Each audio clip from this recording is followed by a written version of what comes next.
Congresswoman Corrine Brown once again looking for a lawyer to defend her on federal corruption charges. Her third team of attorneys dropping her, citing irreconcilable differences and a hostile atmosphere. But one of the lawyers involved downplayed the breakup. It's simply a breakup.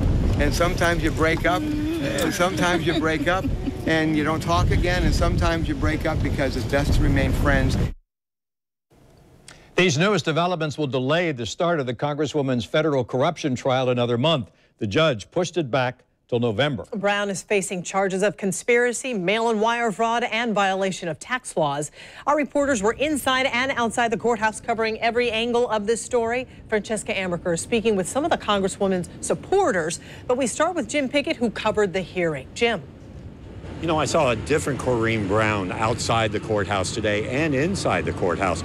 She was calm today as she was sitting there with her attorneys, who now are no longer her attorneys because the judge granted that. There was a lot that happened in the court, but a lot of it happened outside our earshot. Here's how it started. Corrine Brown didn't answer any questions as she made her way into the federal courthouse. I followed her inside where cameras aren't allowed, but she was polite and didn't want to talk about the case. In court, she sat with her attorney, Mark Najam, and David Haas, the two who filed a motion to withdraw as her counsel. The third set of attorneys to do so, citing irreconcilable differences, claiming the relationship has deteriorated and is strained. What happened is confidential. The judge needed to find out, so he cleared the courtroom so he could talk to them in private. That lasted for over an hour. Afterwards, the judge agreed that it was best for Brown to get new counsel. I've had the best attorneys. That's not the issue. And so I'm putting together a team. And as I said, it's just not easy to do that, particularly when you're like me, a lawyer wannabe. Mark Najam said the problem was not financial. He says the reason that they're stepping down is because the two are friends. And he says you just should not represent friends. There's been a lot of speculation about that she was trying to drag this case on. Well, you heard it right from the judge himself. He said that she's not doing that. She's making every good faith effort, but we believe it's in her best interest, and she concurs that it's best for her to bring on new counsel.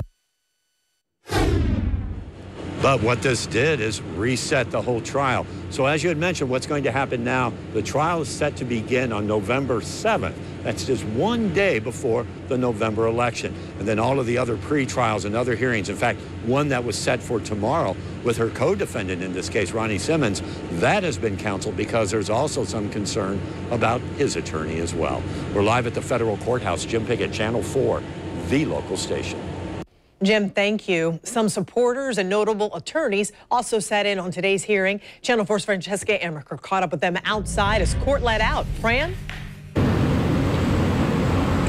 That's right, Joy. There were quite a few people out here, some notable attorneys watching this proceedings. We had Hank Cox, who's an attorney here in the city. We also had Cindy Lacadera, who was a former general counsel for the city of Jacksonville. I got a chance to speak with supporters who were sitting outside the federal courthouse. They say, hey, everyone makes mistakes, even our politicians.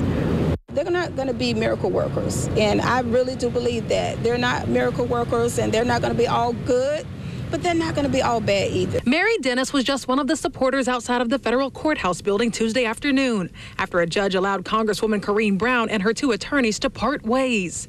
Prominent Orlando attorneys Mark Najam and David Haas filed a motion to withdraw from the case 2 days after taking it on, citing irreconcilable differences and an atmosphere of hostility and distrust.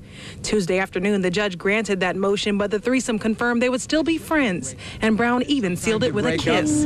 Brown says the case has taken a toll on her, but she is still fighting. It's causing me to, work overtime, but that's what I do anyway. I'm on call 24/7 all the time, but I still have my constituent work. And campaigns is not going to change for what I'm doing as far as what I have to do for my constituents. I'm all for our leaders, and I'm going to stand for our leaders, and I'm going to pray for them, continue to pray for them.